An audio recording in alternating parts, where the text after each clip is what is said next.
Right, so if you watched my first impressions review, I did describe this ride as boring. Well, has my opinion changed? Well, it has slightly. So the ride has certainly grown on me. Testing is complete and the scores are in, and this is the full review of the Brooks Glycerin 22. But before we get into it, and if you guys haven't done so already, make sure you hit that subscribe button. And with the specs, so this one is a neutral daily trainer, and it sits at the top of the Brooks tree in the daily trainer category. So this is the premium daily trainer. You're going to pay a premium price here in Australia, $280 and $165 in the US. Now in the weight, 289 grams or 10.2 ounces in a men's size 9. And in the stack height, we've got 38 in the rear, 28 in the front, and that's going to give us a 10mm drop. Now with the scores, now for the price, I understand this is a premium daily trainer, but this is an expensive premium daily trainer. So I think it should be the same price as the Nimbus here in Australia. It should be the same, around the same price as the 1080 and all the other brands. So this one, I think it's $10, $20 too expensive for me. I wish it'd be a little bit cheaper, 6.5 out of 10.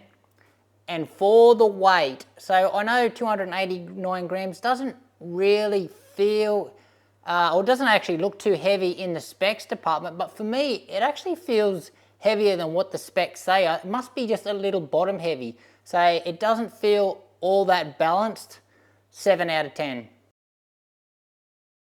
And in the upper, so the material that they're using here is a engineered double jacquard knit. What does that mean to me? It means that it's a really thick but a really premium feeling material. Pretty much all the materials that they use here on any Brooks shoe, they always feel top quality. So yes, agree, very premium product. In the breathability department though, it is a bit of a hot shoe, but it's not too bad here through the toe box, and I think that's just where you need it the most. Really solid heel counter at the back, so like a tank. We've got a new addition here. We've got a pull tab here in the 22 that the 21 didn't have. And then we've got this elastic lip that just runs around the top of the heel collar there. I think that is just for looks, but it does look quite nice, and I do like the new design. It looks very similar to what they've got going in the Nimbus line. Now with our padding, we've got a plush amount of padding around the heel collar. I think this is one of the most padded shoes on the market. Great to see, and all that plushness does roll into this big plush puffy tongue. The tongue is not gusseted, but it doesn't really move around left to right. I haven't had any issues with it. It is meshed towards the bottom of the tongue, but still there's just so much padding. So there's not too much breathability going through the tongue there. Now with the lacing system, it is pretty standard for a Brooks Glycerin, so there's nothing new about it. They still use these big puffy laces.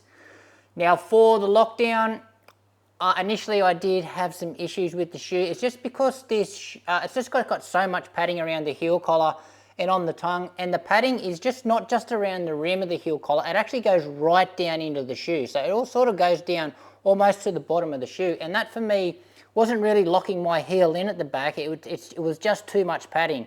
So yeah, I had a little bit of trouble with heel slippage at the start, played around with the laces. It's okay now, but it still could be better.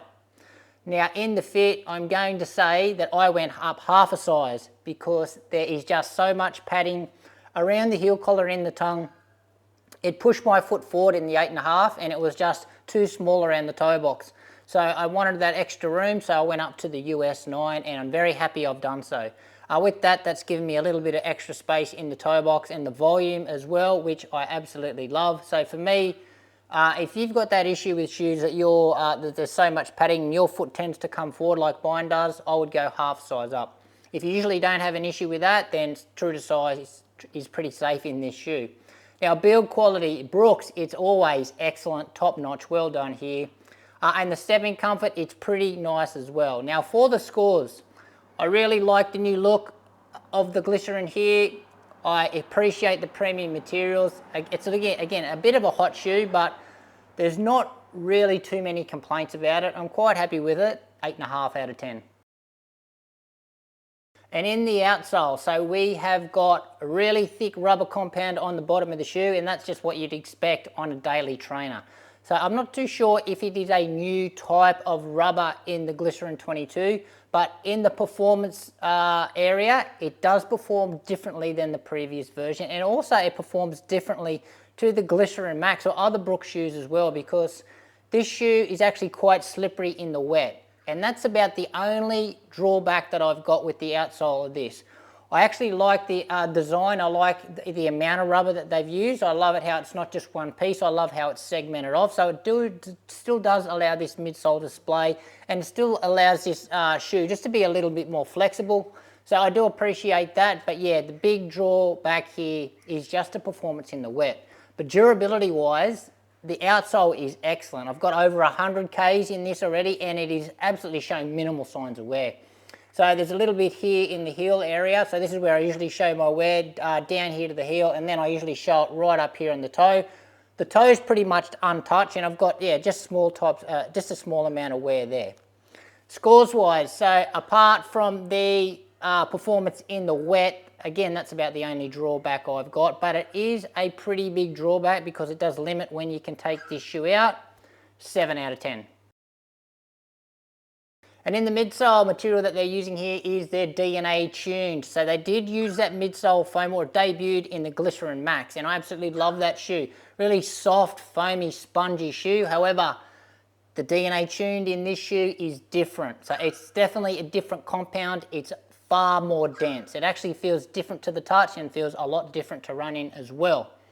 But with our full slab of DNA tuned is what they've got. So what that just means, it's a nitrogen injected foam, and they just inject different air bubbles in different parts of the shoe. So they've got the bigger air bubbles in the rear of the shoe just to enhance those softer landings and give you a little bit of bounce. And then there's smaller bubbles up around the forefoot, and that's just to make the shoe a little bit firmer and responsive through toe off.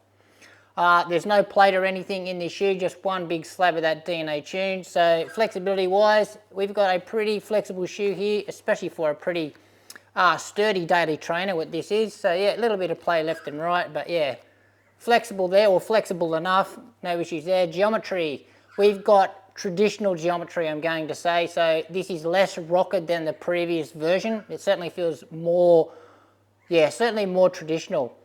A little bit of curvature there. There is no slappiness in the ride, thankfully, because I do usually get some slappiness in the ride with these traditional geometries, but not the case here. Just enough curvature there. And in the ride, so if you watch my first impressions review, I did describe this ride as boring. Well, has my opinion changed? Well, it has slightly. So the ride has certainly grown on me.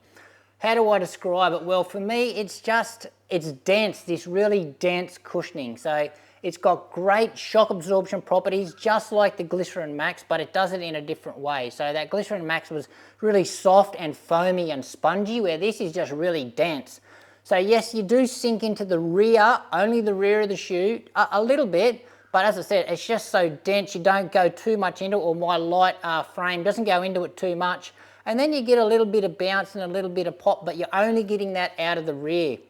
It does firm up as you roll through your foot strike, and you certainly do feel much less sink as you roll through the foot strike. Is the forefoot responsive? No, it's not. For me, the forefoot is still just a little bit dead. All the life in the shoe for me is certainly through the rear of the shoe. So those heel strikers are certainly going to get the most out of this shoe. Yes, there's a little bit of bounce. Yes, it's soft, but it's not mushy, squishy, cloud-like soft. So it's a dense type cushion with really, really good shock absorption properties. It's not going to wear you out of the park. It's not going to bounce you down the road. It's just a really solid option. And for a neutral runner, it's going to feel really stable, but you'd expect that out of a Glycerin anyway. Now for the scores, it's a super comfortable ride. There's a little bit of bounce through the heel, which I appreciate. Lots of shock absorption properties. It's still just a tad boring, and it probably just takes a little bit too much out of the run and doesn't give you enough back for me, or especially where I strike the ground. But overall, pretty solid, 7.5 out of 10. And best shoe, so this one is Brooks' Premium Daily Trainer, and that is certainly where it best fits in your rotation. It's going to eat up your daily miles. Feels really good just plodding along, so those easy and those recovery miles when you can just sit back on this heel and just use that sink and that bounce that the heel provides. Definitely don't consider it for any type of your speed work. Now long runs, a bit on the fence for this one. So for me, I certainly won't recommend it for a long run. So for me, although it's got great shock absorption properties, it doesn't give enough back for me, so it doesn't come across as a very efficient shoe. I still think it's good to go for all runs up to about 90 minutes. And who's this shoe best for? So certainly heel strikers, heavier types of runners as well. I'd probably steer clear of it if you are a forefoot or a midfoot striker, because it's probably going to feel a little bit dead to you, this foam. And I also think you traditional glycerin fans are going to be super happy with this update. So some other options if you are considering this shoe, first one's coming to mind is the Asics Nimbus. Now pick your model, 25, 26 or 27, because they're all really similar, but it's that same type of dense cushion that you're going to get out of this. So lots of protection from the road. The Nimbus has a little bit more of a forefoot rocker than the Glycerin 22, and in Australia it's $20 cheaper. Next one I will mention is the New Balance 1080. So that one is much less of a shoe. Still got a really like maximal cushioned midsole, but for me that shoe feels a little bit more nimble on the foot. It's got a lot more pop and a lot more spring and a lot more softness as well. And last but not least, I'm going to throw in the Saucony Hurricane 24. Now that is a shoe that did remind me of this one a little bit. It's got a little bit of pop, it's got some super foam in it. Really stable ride, but that one is a really solid daily trainer. So if you watched my earlier reviews on this shoe, you would have known that I was a little bit disappointed because I was expecting a ride pretty similar to the Glycerin Max. I was hoping for a bit of a toned down version of that shoe, but the Glycerin 22 is not that. So once I've got over that and just appreciated this shoe for what it is, like a Glycerin, then I really got to enjoy the shoe. So overall, my opinion of the shoe has certainly changed from when I first started running in it. The ride has grown on me. I do think it is a really solid daily trainer option, and looking at the scores there, I think it actually deserves a higher score than that, but again, that price point, as I said, it's too expensive in comparison to its competitors. So I think if it come down 10 or 20 bucks, it's going to obviously boost the scores up a little bit. But overall, yes, I think it is a really solid daily trainer. As I said, Brooks Glycerin fans are really going to love it. And I think Nimbus fans as well, you may love this shoe as well. It is something new. It is certainly an upgrade from the Glycerin 21. But yeah, pretty happy here. But anyway, guys, that's it from me. Any questions you've got regarding this shoe, how does it compare to anything else, just ask me in the comments below. Thank you for watching. Make sure you give this video a like, subscribe to the channel, and we'll see you next time.